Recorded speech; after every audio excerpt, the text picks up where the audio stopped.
Hello, my friend! Welcome to one more class.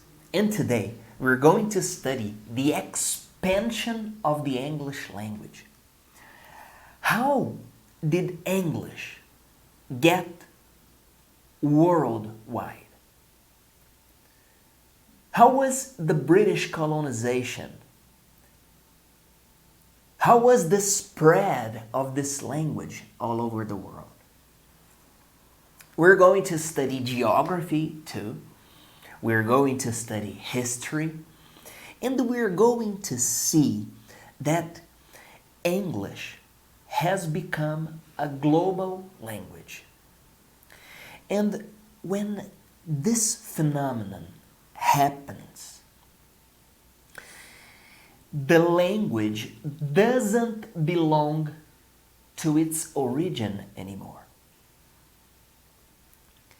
English does not belong to United States. English does not belong to United Kingdom, to Australia, to South Africa, to New Zealand. English has become a global language, and there is a specific name for this. We're going to study. But before we start, let's get prepared. Preparation is important too.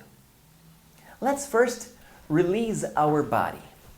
Move your shoulders, move your chest, move your back, your lower back,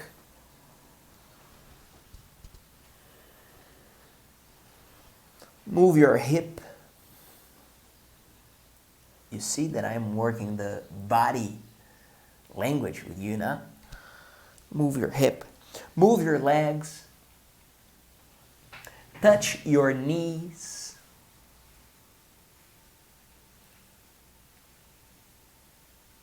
Move your feet. You cannot see my feet, but I'm moving. I'm doing this with my feet.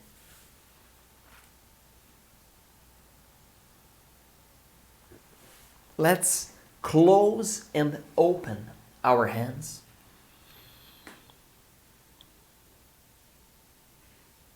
10 times, okay? 1, 2, 3, 4, 5, 6, 7, 8, 9, 10. Now let's move our neck 10 times too. And I invite you to count for us. 1, you.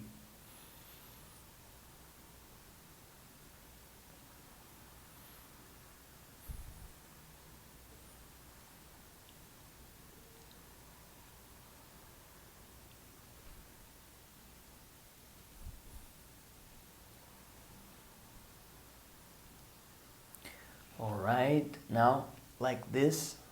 1, 2, 3. Continue, please. 4, 5, 6.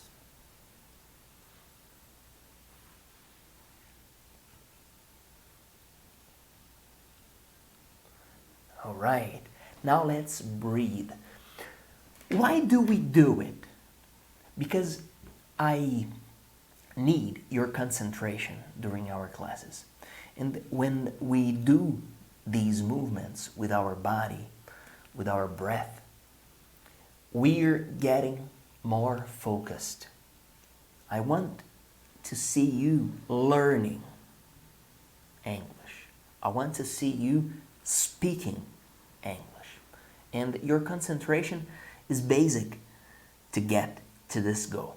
So let's breathe in. We're going to breathe in. Hold the breath, breathe out. Hold the breath and breathe in again. Hold, breathe out. Okay? Let's go. 1, 2, 3. Breathe in. Hold. Breathe out.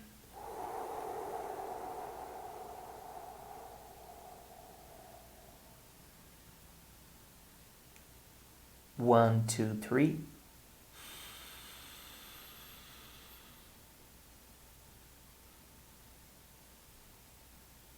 One, two, three. Breathe out.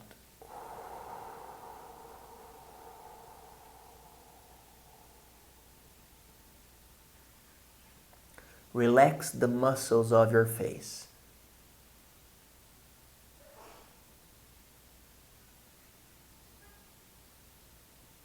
Let's breathe in again. 1, 2, 3.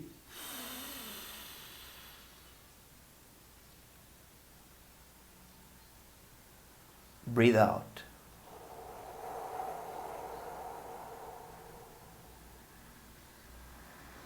Once more. 1, 2, 3.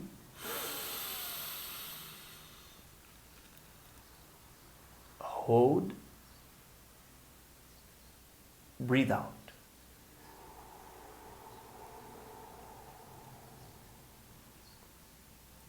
All right. Now, time to isolate distractions. First thing,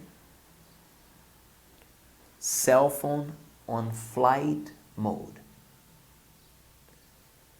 If I don't put my cell phone on flight mode, man, I receive a lot of calls, messages, notifications, and these interruptions affect my concentration. And I want to be 100% dedicated to you, to your class, to your learning. All right, let's study the expansion of the English language. Yeah. 3, 2, 1. Hello, my friend. I was here searching for an interesting article to read to you about this expansion of the English language. And I found an interesting paper here written by Christina Boampong. She was the author of this article, and I'm going to read part of it. See what she says. English is the language of commerce and tourism, of international politics, of science. English is the official language of international and multinational companies and industries, the language of air traffic control, of international news agencies, of mass entertainment. English is the language of computers and of the internet. It is assumed that about a quarter, 25%, of the world's population is already fluent or competent in English. That means around 1.5 billion people, and that there is a total of 75 territories where English has a special place in society. These regions can be divided according to the status they give English. Either they have English as a native language, as a second or official language, or as a foreign language. This classification is visualized by the so-called three-circle model. The inner circle comprises these countries where English is the primary language of communication and is learned as a native language by the majority of the population. It includes the United States, the United Kingdom, Ireland, Canada, Australia, and New Zealand.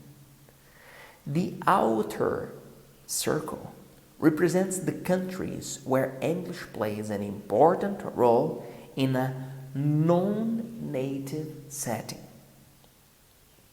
In many cases, these are former British colonies where the English language is part of the country's leading institutions, and of various other domains.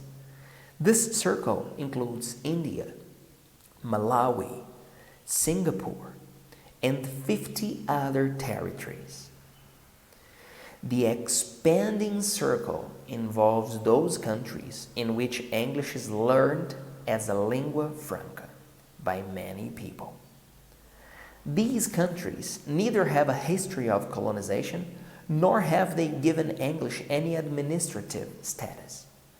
Such countries are Germany, Japan, Israel, and the growing number of other states.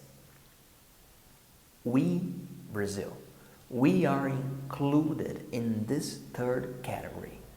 We see English as a lingua franca.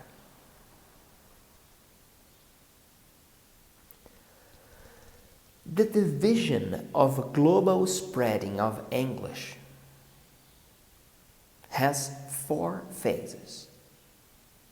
British colonialism from the 17th to the 20th century, British leadership in the Industrial Revolution in the 18th and 19th century, American economic superiority and political leadership, and American technological domination.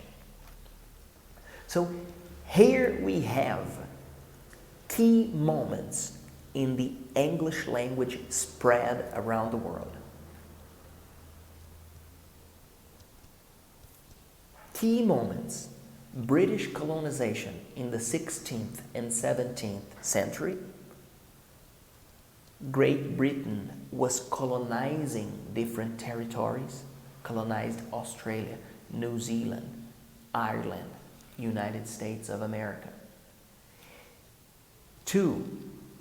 In the 18th century, we have the Industrial Revolution in Britain, in Great Britain, in the UK.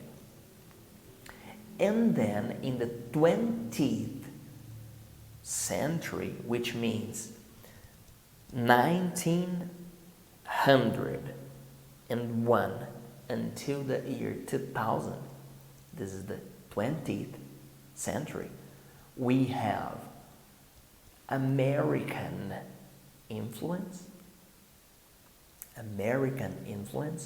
because if you remember history, after the World War II, United States became the most dominant player in the world. The First World War was from 1914 to 1918. United States started to grow. In 1929, we have the crash of the New York stock market, crisis in the United States, but then they continued. 10 years later, the start of World War II, 1939. From 1939 to 1945, we have the World War II. After the World War II, United States is strengthened and it has more influence around the world. And then we have massive investment in technology in the United States. And then we come to the 21st century, 2001 ahead. And we have big companies from United States having huge influence around the world. The social networks, the internet companies, the technology companies. We have a technological dominance by United States. And all these factors, the British colonization, the British Industrial Revolution, the American dominance, the American technological advantage made English a more and more popular language. This concept of lingua franca is something I want to talk to you. Come here with me. You are going to follow my search. Let's search together. Internet. Let's go on Wikipedia. Wikipedia.org. English as a lingua franca. I'm going to read this text with you, but before I read, I summarize the meaning of this term, English as a lingua franca. Lingua franca means global language. English, right now, is a global language, is a lingua franca. It means the number of non-native speakers surpassed the number of native speakers. It means English does not belong to the United States anymore. It means English does not belong to United Kingdom anymore. The number of non-native speakers of English is higher than the number of the native speakers. It's the second time in history that this happens. It happened with the Roman Empire it happened with Latin language during the Roman Empire. And it is happening right now again with English. Let's see the definition here. English as a lingua franca is the use of the English language as a global means of inter-community communication, and can be understood as any use of English among speakers of different first languages for whom English is the communicative medium of choice and often the only option. We, Brazilian people, want to talk to Chinese. We have to talk in English. English is the global language. We are traveling to India. We don't talk Hindi. We talk English. You are going to Thailand. Amazing country. Beautiful. And cheap, which is amazing. You arrive in Bangkok. You're going to speak English. You're not going to speak Thai. This is the effect of a global language, of a lingua franca. Let's see what they say next here. English as a lingua franca, ELF, is defined functionally by its use in intercultural communication, rather than formally by its reference to native speaker norms. Whereas English as a second or foreign language aims at meeting native speaker norms and gives prominence to native speaker cultural aspects. While lingua francas have been used for centuries, what makes English as a lingua franca a novel phenomenon is the extent to which it is used in spoken, written, and in computer-mediated communication. English as a lingua franca research focuses on the pragmatics of variation, which is manifest in the variable use of the resources of English for a wide range of globalized purposes, in important formal encounters such as business transactions, international diplomacy, and conflict resolution, as well as in informal exchanges between international friends. This is beautiful. The world is connected. Speaking English. The difference between English as a second language and English as a lingua franca is. When we saw English in the past, we were seeing English as a second language. So we were studying the American habits, we were studying the British culture, because English was a second language and English belonged to these countries. Now, with English as a lingua franca, we are speaking English freely without having to respect American culture, British habits. Right now, English is a lingua franca. English is a global language. And very often, we will be talking to people who are not native speakers of English. We, Brazilian people, will be talking to Thai people. We, Brazilian people, will be talking in English with German people.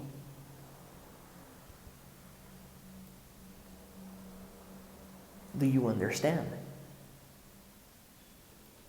Right now, we don't need to know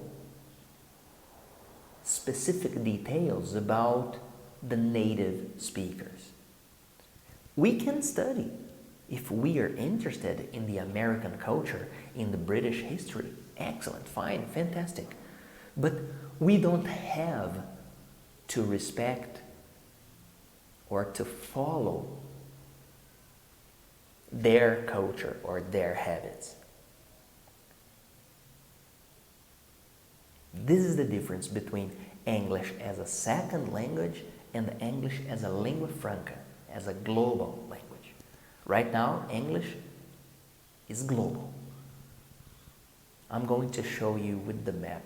You're going to see my artistic abilities right now. 3, 2, 1. Hello, my friend.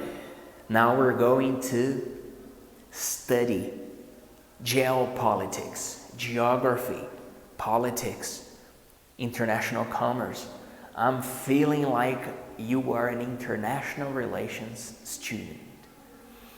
And you're going to see my artistic ability too. Come here. Here we go. Mr. Felipe. Gibi. Expansion of English language. How did the expansion of English language happen? Let's travel back 500 years. First, now you're going to see my artistic abilities. Let me draw a map. The proportions are not very correct, okay? This is the world map, approximately. Here we have Brazil, and here we have USA, United States of America. Here we have Canada. Here we have Mexico. Here we have Uruguay. Here you have Argentina. Here you have Chile. Here you have Bolivia. Here you have Paraguay. Here you have Colombia. Here you have Peru. Here you have Venezuela. Here you have Guyana. And then you have Suriname. And then you have French Guiana. And then if you go up here, you go to Central America. You have Ecuador, you have Panama, you have Honduras, Guatemala, Belize, Puerto Rico. All right. This is Africa. Let me tell you the continents now with a different color. This continent here is South America. This continent here, no, Mexico is not included. This continent here is Central America, and this continent here is North America. Canada, United States, and Mexico, North America. These countries here, Panama, Ecuador, Belize, Honduras, Guatemala, Central America. And then we have the islands here too, Dominican Republic, Haiti, Jamaica, the islands of the Central America. And South America is made of these countries here. This continent here is Africa. This continent here is Europe. This continent here is Asia. This continent here is Oceania.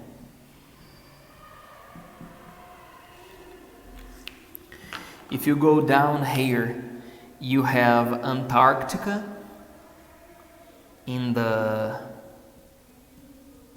South Pole, and here you have the North Pole. I don't know if you were not seeing North Pole.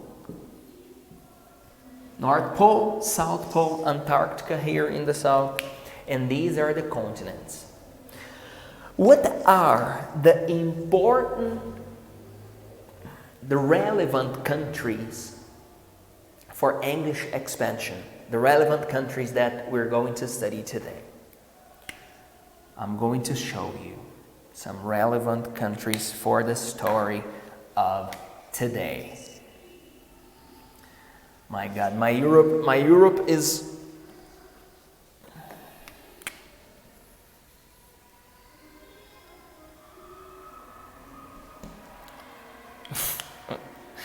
okay. Pardon for my drawings, okay? But here we have a country called Portugal.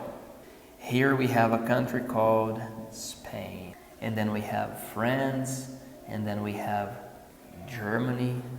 There is another thing here called Italy. And this is the most important country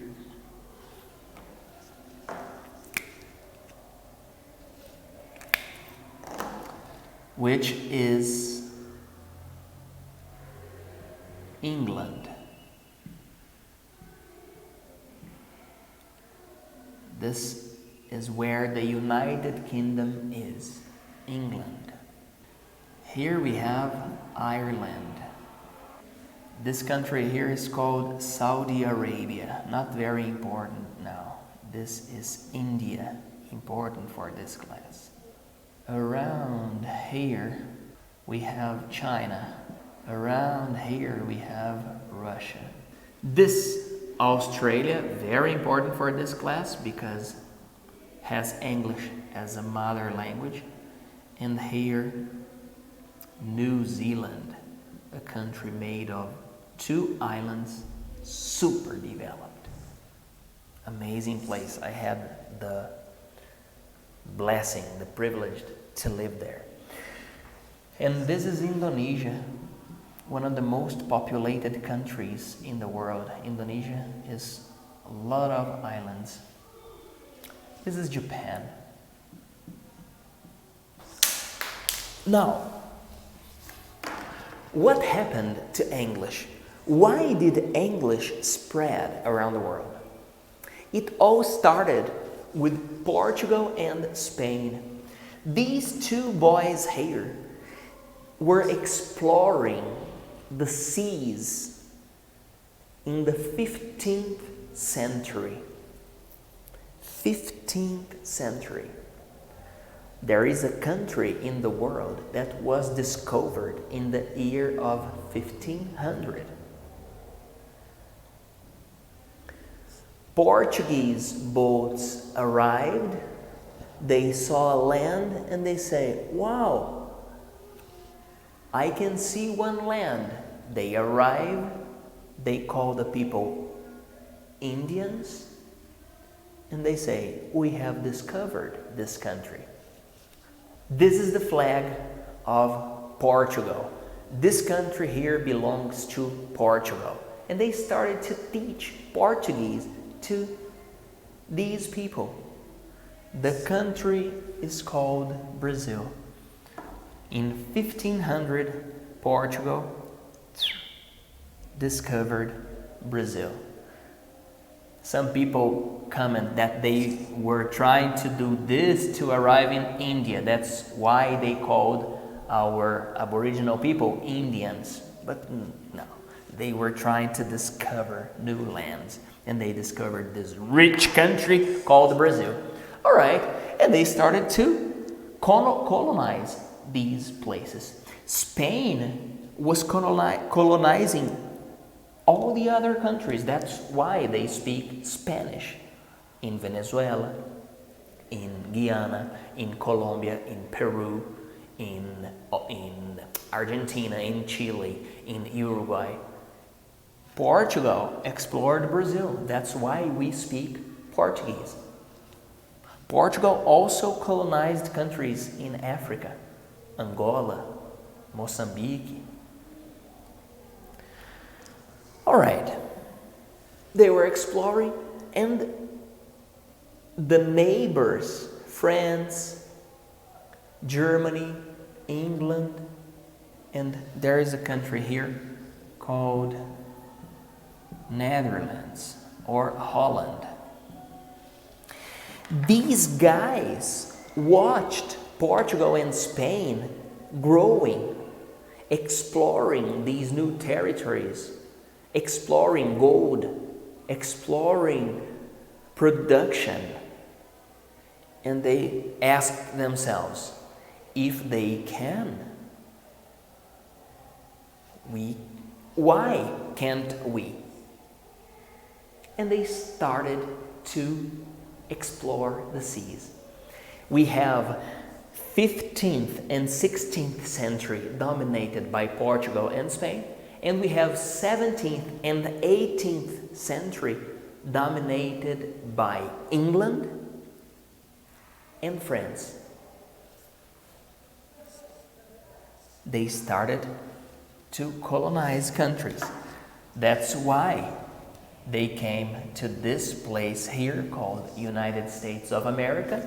They speak English because they come from England. That's why here in South Africa they speak English because England colonized. That's why they speak English in New Zealand, in Australia. India was also colonized by the British. So they have English as a second language. And the France and Netherlands started to get involved in disputes, in wars. And there is a special moment in history in 1815 when the Napoleonic Wars end and France loses the battles. From 1815 to 1914, 1 century, we have what history people call Pax Britannica, the British peace. This moment was taken by England as the main dominant player in the world. And then 1914, we are in the 20th century. 1914 is the start of World War I. 1918, end of World War I. We have an interval, 21 years later, 1918, 28, 21 years later, 1939, the start of World War II. World War II goes until 1945. After the end of World War II, the United States of America, this guy here that was a big supplier for the wars in Europe, because the World War I and II happened here. This guy here, United States of America, was strengthened, was stronger, because this guy was not directly involved in the wars and made a lot of commercial relationships. So we have United States growing by the end of Second World War. And these guys are very smart. They invest in education. And years go by. And we have, after the new millennium, after the year 2000, we have a massive investment in technology by United States. And now I'd like to erase this map and show you the specific map of United States to show you something. This is the map of United States of America. This state here is called Florida. Here we have some.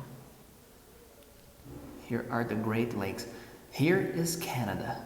Around here you have the capital of United States, Washington, D.C., which means District of Columbia. And here, my friend, you have a state called California. Florida, the capital of Florida is Miami. The capital of California is Sacramento. But you hardly ever hear people talking about Sacramento when you listen about technology. There is also a very important city here called San Francisco. And in this region here, you have the most famous technology place in the world, which is the Silicon Valley. Over the last decades, venture capitalists, investors, and entrepreneurs simply devoted amazing, huge, gigantic attention to build crazy things in this region. I've been there too. It's amazing. From Silicon Valley, we have companies like Google, Facebook, Instagram, YouTube, Apple, and many others. Why has English become the global language? First, because of the colonization, and then because of its influence in technology. In our globalized world, English has become the main language. And you may ask me, but what about China? China has become a superpower. Don't we need to study Chinese? I ask you this question. Why English and not Chinese? 3, 2, 1. Hello, my friend! Why is English so dominant? The colonization, one factor. The technology, another factor. And there is one more detail, in my opinion, in my point of view. English is a simple language. The vocabulary is broad, but the grammar is so simple. You take the verb. Everyone uses the same verb. For example, live. We live in Brazil. The verb live, the same form of the verb, is used for everyone. You live in Brazil. I live in Brazil. We live in Brazil. They live in Brazil. For he, she, it, we just add S at the end of the verb. He lives in Brazil. She lives in Brazil. It lives in Brazil. In Portuguese, eu moro, tu moras, ele mora. Nós moramos, vós morais, eles moram. We have variation for each person. In English, no. In English, we use the same verb. I live, you live, they live, we live. Now, we walk. Come here. Let's walk. You come here. I come here. They come here. The birds come here. You know? It's so simple. I think this was an important factor to give English this dominance. Imagine if we have to teach Portuguese to people who speak English. 3, 2, 1. Hello, my friend. So good to see you here. We're finishing one more class. And today we studied how English has become the global language and its effects. Right now we are speaking English. Right now the communications, the commerce, the globalization in general is in English. And my question to you is,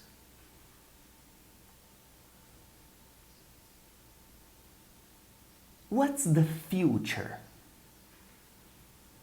of the other languages?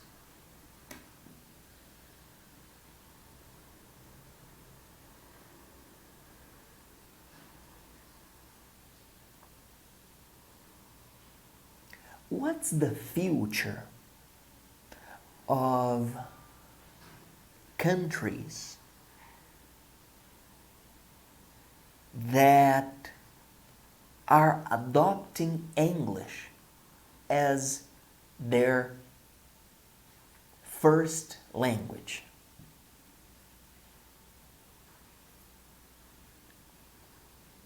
Please comment here the pros and cons of adopting English as the global language.